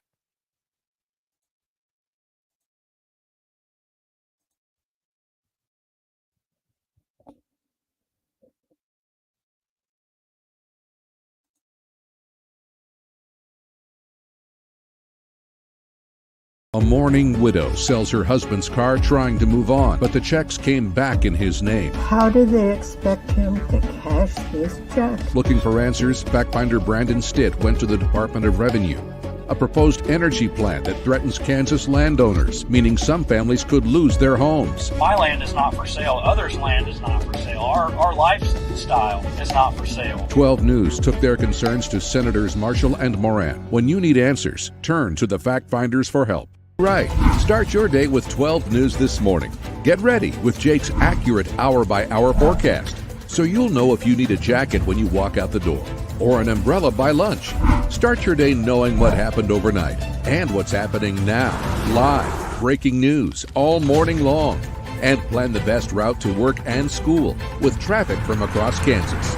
Start your day right. Start your day with 12 News this morning on KWCH and KSEW. Hey, Wichita, Jim Rome here. Celebrating over 25 years as the #1 midday sports talk show on Wichita Radio. Find out why. Tune into The Jungle, weekdays 11 until 2 on 97.5 and 1240 KFH. Sometimes people tell us, I don't get it, it's just tea. But let me tell you, we are so much more than just tea. With more than 25 flavors, the possibilities are endless. Come on in and try them all for free to find your favorite or get us on the go for your busy lifestyle. And don't miss happy hour every day for half-price cups of tea. So the next time someone tells you it's just tea, tell them to come by and find out why we say drink tea, be happy. Clouds are not just the canvas of our imagination. They tell a story. Clouds affect the events of your day. Sometimes they growl, sometimes they inspire, but they're always the messengers of nature's mood written in the sky. Storm Team 12 understands the language of clouds. We're dedicated to decoding their message so you know what to expect. Behind every cloud, there is a story waiting to be told. Trust Ross Jansen and Storm Team 12, alerting you first to the impact on your life. When you need help, remember, you're not alone. We are here. We are neighbors. We are together. We are Kansas.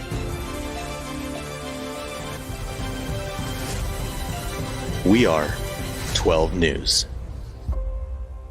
They say it takes a village. Come together and support local businesses in our neighborhoods. When you contribute to local shops, more money goes back into the economy. Shopping local makes our state stronger. So give back to the communities you love and watch our businesses and communities thrive. Shop local and be Kansas proud. At 12 News, we know you're busy, which is why we're here whenever you need us. Anytime, any screen. With live breaking news. Critically hurt after an apartment. Storm Team 12 forecast. Snowing for many miles. And the stories you don't want to miss. The scene's still very active. Just search KWCH 12 News wherever you stream and catch up on the latest news of the day. All for free and on your schedule, hopefully making your day a little bit easier. And did I mention the Storm Team 12 forecast? 12 News whenever you want. Sometimes people tell us, I don't get it, it's just tea. But let me tell you, we are so much more than just tea. With more than 25 flavors, the possibilities are endless. Come on in and try them all for free to find your favorite or get us on the go for your busy lifestyle. And don't miss happy hour every day for half-price cups of tea. So the next time someone tells you it's just tea, tell them to come by and find out why we say drink tea, be happy. Determining fact from fiction. That's our full-time job. You need to have someone give you the whole story from every side. To help you when no one else is listening. You need someone to put you first. That's what we do. We bring you the facts first. When you need it. Wherever you are. 12 News. Facts first.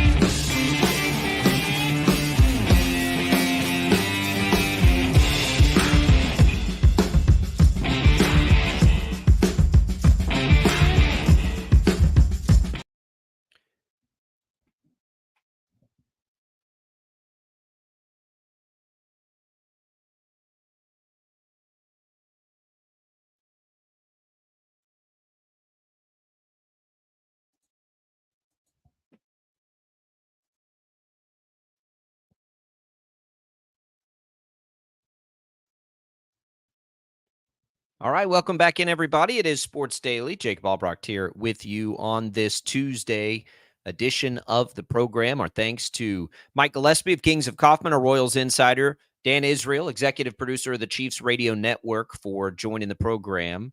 And if you missed any of that, you can always go back and listen for free on the Odyssey app.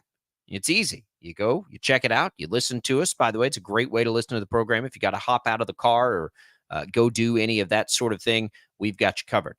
All right, so we have talked about a lot of things. We had breaking news off the top of the show. The Jets get Devontae Adams. Jerry Jones has gone nuclear a little bit on the local media tour that he typically does. And we haven't even had a chance to get to the college basketball news that's been coming in over the last few days. And here we go. You know, it's not surprising to see that we had Kansas at the top. I think most of us expected that. They had the most first place votes, I think more than half. Alabama's 2, UConn's 3. None of that's terribly surprising. It's what happens after that that I think should have us insanely excited for college basketball this upcoming season in our part of the world. It is remarkable, in fact, historic, how good the Big 12 Men's Basketball Conference is expected to be this year. Get this, right? We have a situation. We've never seen this before. 5 of the top 10 teams in the top 25 are Big 12 teams. Now, this feels like the SEC in college football. Kansas is 1, Houston's 4, Iowa State's 5, Baylor's 8, Arizona's 10. Think about that. 5 of the top 10 teams in the country right now in the preseason poll reside in the top 10. After that, you go a while. Cincinnati's in at 20. And then you have a bunch of teams receiving votes that include Texas Tech, Kansas State, Brigham Young, BYU is. And all of these teams are in basically the top 40 or so. And we've never seen 5 teams from the same conference be inside a preseason top 25. That's what we have in the Big 12 this year. This is going to be wild. This is what it must feel like to be an SEC football team. I mean, it must, because Kansas was at the top. We expected Kansas to be at the top. I don't know that I expected to see 5 teams in the top 10, Tommy. It's wild. Of course I didn't expect it. We've never seen it before. Yeah, I think it tells me, at least, specifically with Kansas, just the kind of respect that program garners and Bill Self. Because, I mean, really, you take a look at it, and the Jayhawks, as we all know, didn't have a good year to their standards and expectations a season ago. They did bring in some new additions to that team that I know are pretty highly regarded and, players that could make a pretty big impact, but we don't know that yet. Like, there's a lot of unknowns about this particular team. We know Hunter Dickinson. We know DeJuan Harris. We know KJ Adams. We know them, but we don't know how it's going to work with the newcomers on the roster and how the rotations will play out and the minutes and how that's going to be distributed. And can guys like Zeke Mayo and Rylan Griffin, how big of impact players will they be? AJ Storr, will they be major impact players for Kansas this season? There's a lot of question marks with that specifically, which is why, for me, it was a little bit surprising that they were the preseason number 1. Not because I don't think that they're talented, but because we just don't know. We don't know how it's all going to gel. But together. Don't we know more about them than anybody else? Like that's the thing for me. Like, yeah, they have their own amount of unknown, but there aren't teams across the country that can roll 3 guys back like Dickinson, Harris, and KJ Adams. Yeah, but you don't think that we know more about, I don't know, the program that Dan Hurley has at UConn? But how many of the same players does he have, though? Well, I know that there are some returners, but I think that, I don't know, UConn maybe is a little bit more of a known quantity overall because of the level of success they've had the last couple of years. That would be the one other team that I would look at that I would say, just give them the benefit of the doubt that they're probably more than likely the number 1 team in the country going into this season. Yeah, I would say it's Kansas because I think they have the best combination of things. I would also say it doesn't matter. It's irrelevant. Who cares? Kansas looked great on paper last year, too. A couple of things go sideways on them, and it fell apart. I think this team is much more equipped to deal with some adversity. They're deeper.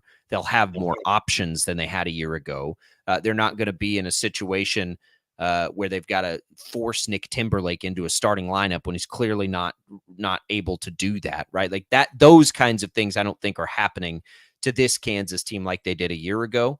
But it's to me, it's Houston, it's Iowa State, It's Baylor. It's Arizona. It's the fact that Cincinnati's in at 20. That snuck up on me. It's the fact that Tech and Kansas State and Arizona State and BYU all got votes to be in the top 25.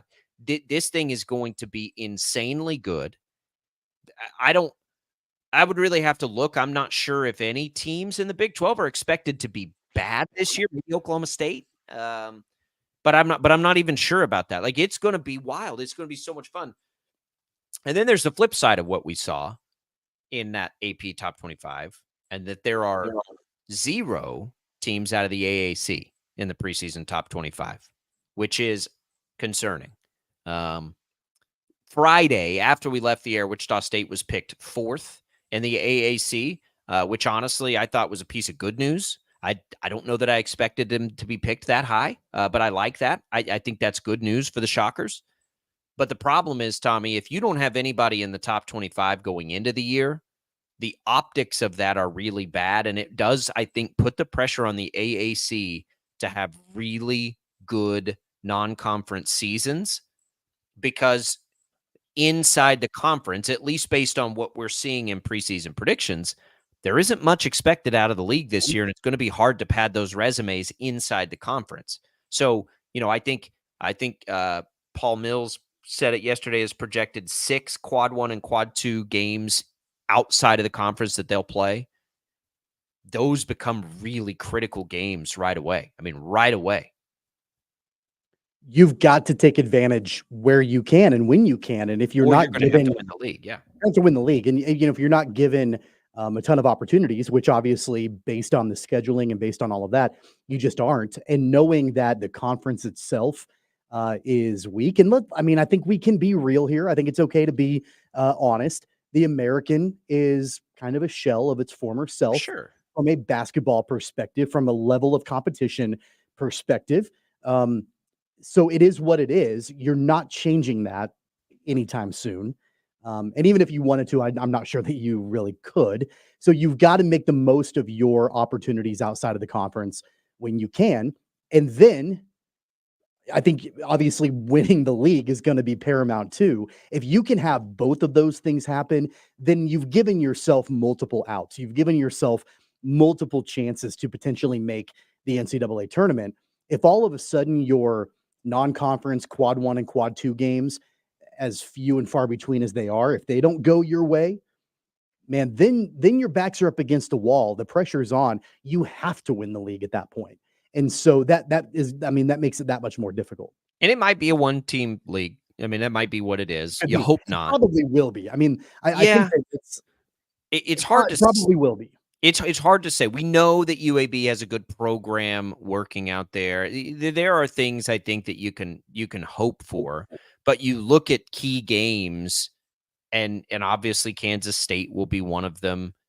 We hope, I guess, Northern Iowa and St. Louis are. You hope that Florida and Wake Forest can get you some sort of good game in the holiday tournament. But it adds an immense amount of pressure to those games. Immense amount of pressure to those games, because there just may not be very many of them. May not be very many opportunities for the Shockers. Now, we look at it too, and can Wichita State, who didn't get any first place votes but was picked 4th, can they be, and didn't have anybody on the all conference first or second team, can they be good enough to win the league if it is a 1-bid league? And I think that also becomes an area of focus when we look at it. And I would say, if they get all of their eligibility stuff figured out, I would say, yes, I think they have a shot. I don't know that I would pick them to do it, but here's the problem with me for the American, Tommy. Like, it's hard to keep up with roster movement in the Big 12. I will be honest with you and tell you that I really don't know what any of these teams have done, right? As far as the transfer portal and any of that. I know what the Shockers have done, and they've had the most retention, which I think is good and helpful, but I don't know what anybody else has done. You can barely keep up with it, if you can at all, in the Big 12. I mean, I try to keep up with Kansas and Kansas State and Wichita State, and it's hard enough, right? Like, so these early polls and all of these things likely mean less than they ever have before. Ever. Look at Kansas a year ago, the preseason number 1. Like, I think that's probably a little bit of why I've got some hesitation to really read too much into them being the preseason number one again this year, because they woefully underachieved based on that.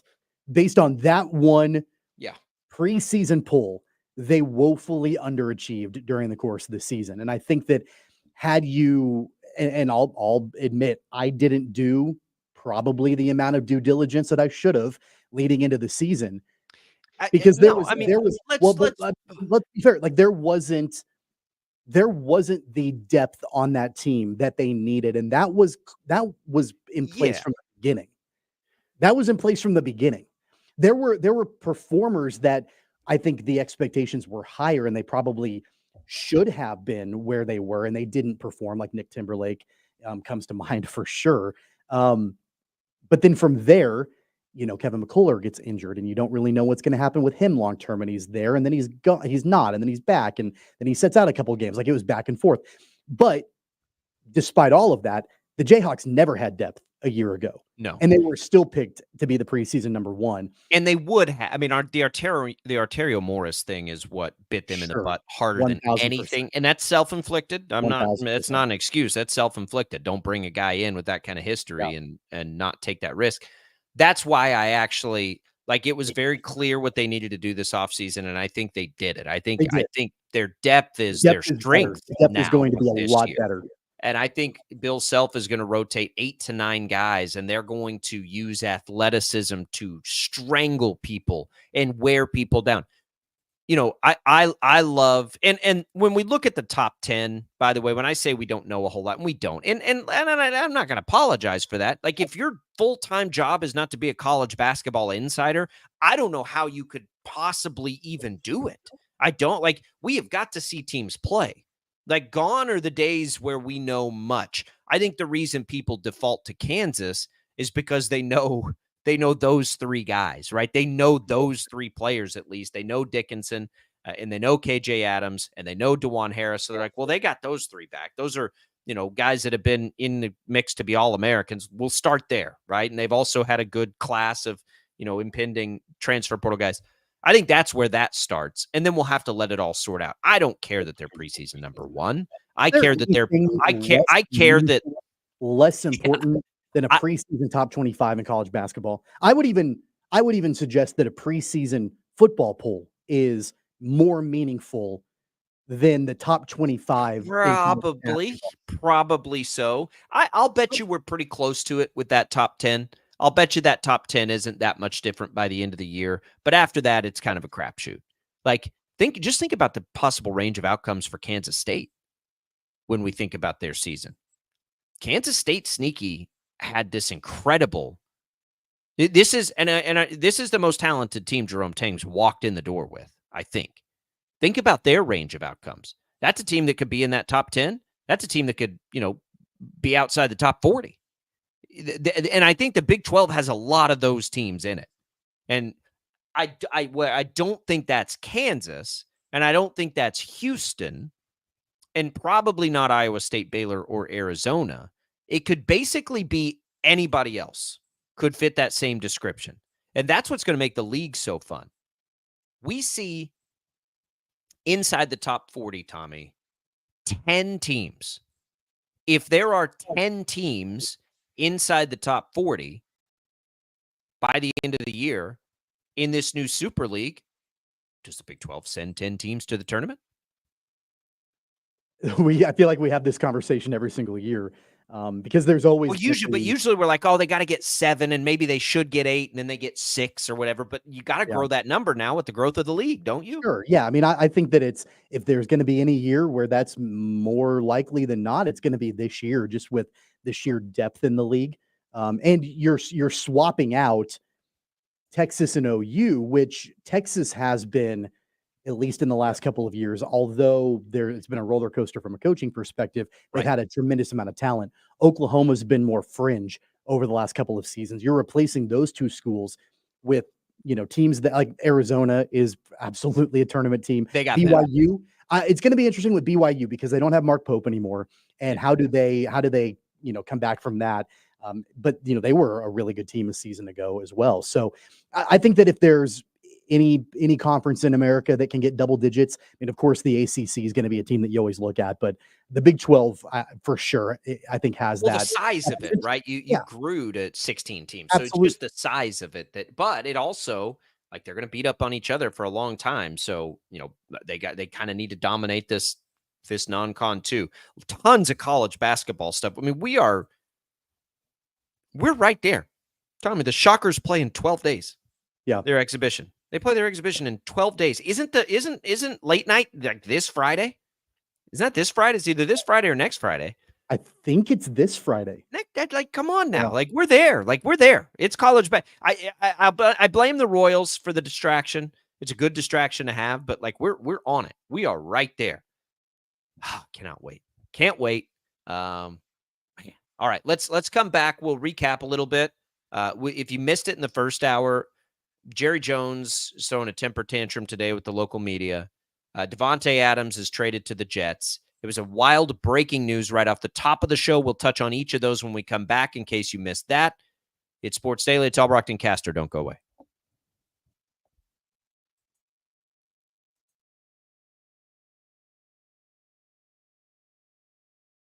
A mourning widow sells her husband's car trying to move on, but the checks came back in his name. How do they expect him to cash this check? Looking for answers, fact finder Brandon Stitt went to the Department of Revenue. A proposed energy plan that threatens Kansas landowners, meaning some families could lose their homes. My land is not for sale. Others' land is not for sale. Our lifestyle is not for sale. 12 News took their concerns to Senators Marshall and Moran. When you need answers, turn to the fact finders for help. Right. Start your day with 12 News this morning. Get ready with Jake's accurate hour-by-hour forecast, so you'll know if you need a jacket when you walk out the door or an umbrella by lunch. Start your day knowing what happened overnight and what's happening now. Live, breaking news all morning long. And plan the best route to work and school with traffic from across Kansas. Start your day right. Start your day with 12 News this morning on KWCH and KSEW. Hey, Wichita, Jim Rome here, celebrating over 25 years as the #1 midday sports talk show on Wichita Radio. Find out why. Tune into The Jungle, weekdays 11 until 2 on 97.5 and 1240 KFH. Sometimes people tell us, I don't get it, it's just tea. But let me tell you, we are so much more than just tea. With more than 25 flavors, the possibilities are endless. Come on in and try them all for free to find your favorite or get us on the go for your busy lifestyle. And don't miss happy hour every day for half-price cups of tea. So the next time someone tells you it's just tea, tell them to come by and find out why we say drink tea, be happy.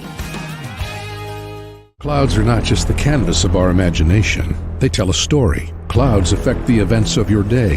Sometimes they growl, sometimes they inspire, but they're always the messengers of nature's mood written in the sky. Storm Team 12 understands the language of clouds. We're dedicated to decoding their message so you know what to expect. Behind every cloud, there is a story waiting to be told. Trust Ross Jansen and Storm Team 12, alerting you first to the impact on your life.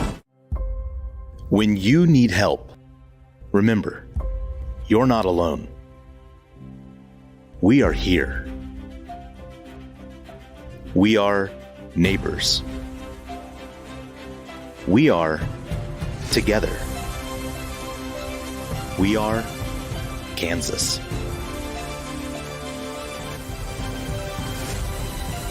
We are 12 News. They say it takes a village. Come together and support local businesses in our neighborhoods. When you contribute to local shops, more money goes back into the economy.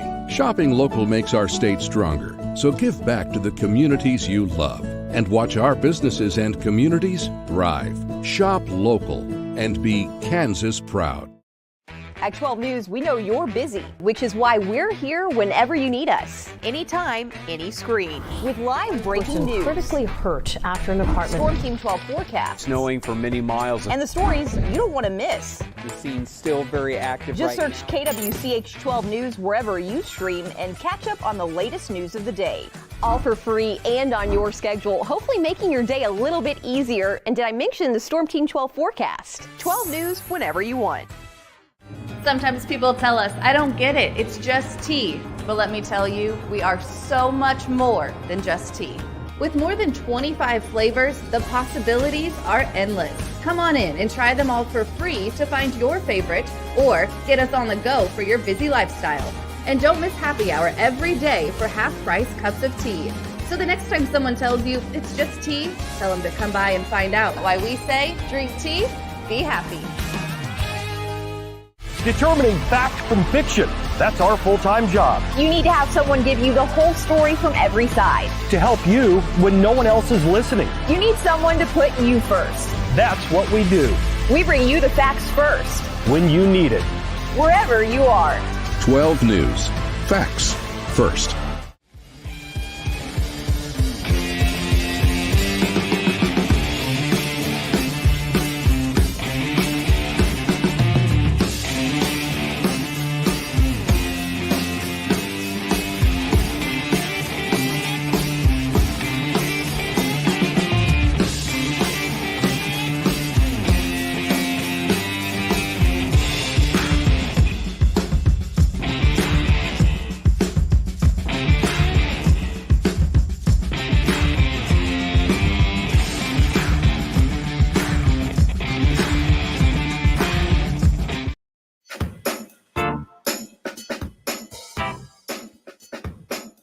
All right, welcome back in, everybody. Here we go as we get our last full set. Two stories that are circulating this morning. Davante Adams traded to the Jets. He and Aaron Rodgers are perfect for each other. Davante Adams demanded to be traded out of Green Bay. Now he's demanded to be traded out of the Raiders. So they're all in. I get it. I think it makes sense for the Jets, and I'm glad those two can meet back up and do whatever it is that they're going to do this year, because I think it'll make the league more entertaining.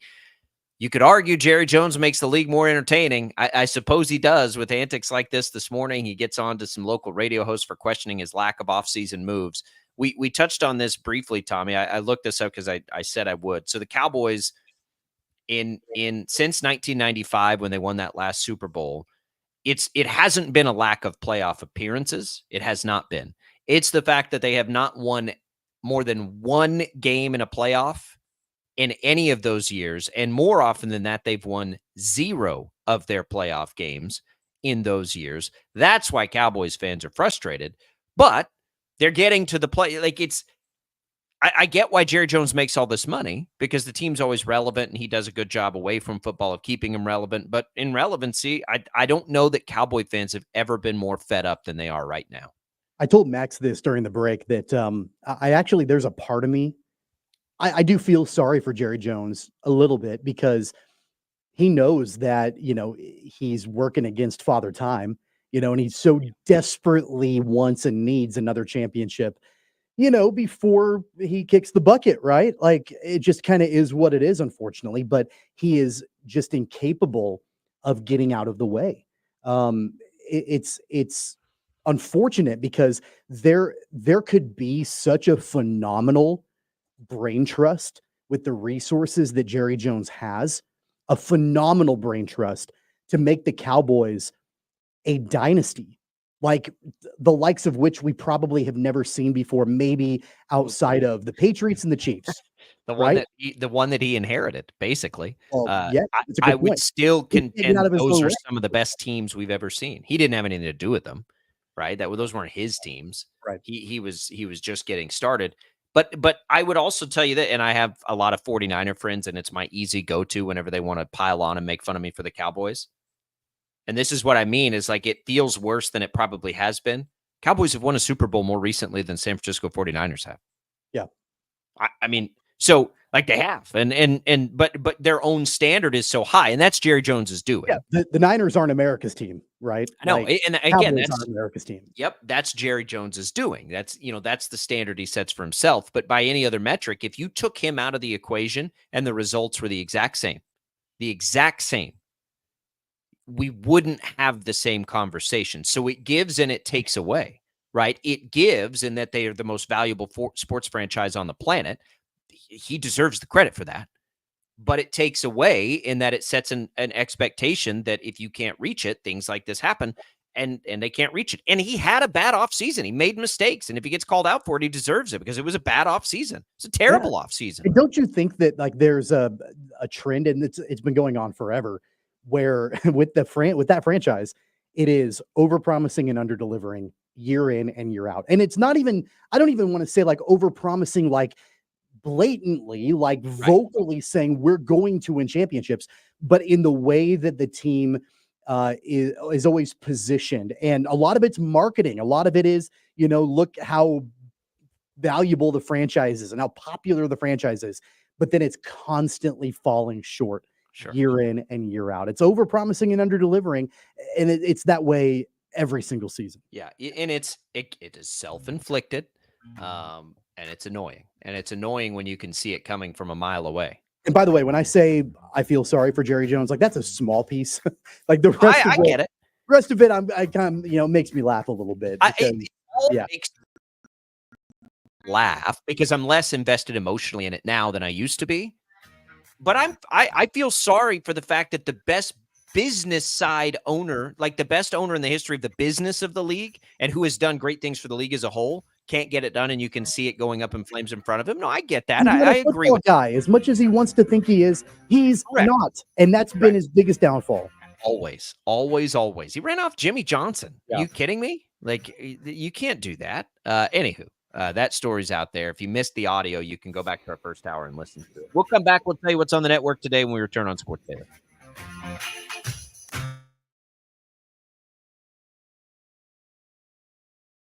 A mourning widow sells her husband's car trying to move on, but the checks came back in his name. How do they expect him to cash this check? Looking for answers, fact finder Brandon Stitt went to the Department of Revenue.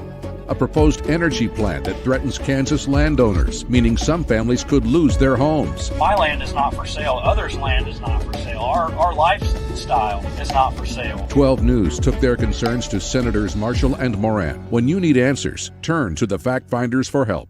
Right. Start your day with 12 News this morning. Get ready with Jake's accurate hour-by-hour forecast, so you'll know if you need a jacket when you walk out the door or an umbrella by lunch. Start your day knowing what happened overnight and what's happening now. Live, breaking news all morning long. And plan the best route to work and school with traffic from across Kansas. Start your day right. Start your day with 12 News this morning on KWCH and KSEW. Hey, Wichita, Jim Rome here, celebrating over 25 years as the #1 midday sports talk show on Wichita Radio. Find out why. Tune into The Jungle, weekdays 11 until 2 on 97.5 and 1240 KFH. Sometimes people tell us, I don't get it, it's just tea. But let me tell you, we are so much more than just tea. With more than 25 flavors, the possibilities are endless. Come on in and try them all for free to find your favorite or get us on the go for your busy lifestyle. And don't miss happy hour every day for half-price cups of tea. So the next time someone tells you it's just tea, tell them to come by and find out why we say drink tea, be happy. Clouds are not just the canvas of our imagination. They tell a story. Clouds affect the events of your day. Sometimes they growl, sometimes they inspire, but they're always the messengers of nature's mood written in the sky. Storm Team 12 understands the language of clouds. We're dedicated to decoding their message so you know what to expect. Behind every cloud, there is a story waiting to be told. Trust Ross Jansen and Storm Team 12, alerting you first to the impact on your life. When you need help, remember, you're not alone. We are here. We are neighbors. We are together. We are Kansas.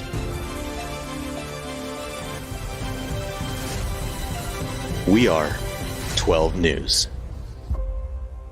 They say it takes a village. Come together and support local businesses in our neighborhoods. When you contribute to local shops, more money goes back into the economy. Shopping local makes our state stronger. So give back to the communities you love. and watch our businesses and communities thrive. Shop local and be Kansas proud. At 12 News, we know you're busy, which is why we're here whenever you need us. Anytime, any screen. With live breaking news. Critically hurt after an apartment. Storm Team 12 forecast. Snowing for many miles. And the stories you don't want to miss. The scene's still very active. Just right search KWCH 12 News wherever you stream and catch up on the latest news of the day. All for free and on your schedule, hopefully making your day a little bit easier. And did I mention the Storm Team 12 forecast? 12 News whenever you want. Sometimes people tell us, I don't get it, it's just tea. But let me tell you, we are so much more than just tea. With more than 25 flavors, the possibilities are endless. Come on in and try them all for free to find your favorite or get us on the go for your busy lifestyle. And don't miss happy hour every day for half-price cups of tea. So the next time someone tells you it's just tea, tell them to come by and find out why we say drink tea, be happy. Determining fact from fiction. That's our full-time job. You need to have someone give you the whole story from every side. To help you when no one else is listening. You need someone to put you first. That's what we do. We bring you the facts first. When you need it. Wherever you are. 12 News. Facts first.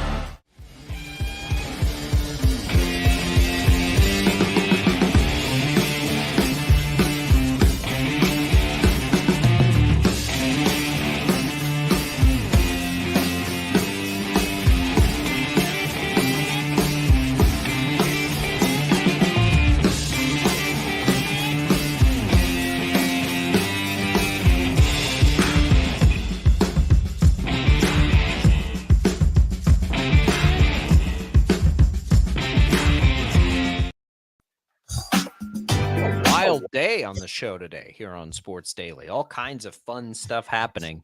The ripple effects of the Adams move. I think tomorrow we got to look at why didn't other teams why didn't Buffalo, the other team last night, go try Why didn't Dallas go get him? I mean, look, like cost him what, a 3rd round pick? Because Jerry Jones thinks that the roster's in great shape, as he did all off season. Whatever. Good question though. Why didn't Dallas? There's a lot of teams that could use him. What about the Chiefs? Chiefs couldn't afford him. But we'll look at it that way. I think it's interesting now. The fact is it too late for the Jets? So a lot of stuff there, all kinds of good stuff coming for you tomorrow. We'll get into it today on the network. You've got regular programming. Yeah. Regular old programming, including Bob and Jeff from 2 to 4. Rome follows us at 11 for Max, for Tommy. I'm Jacob. KNSS.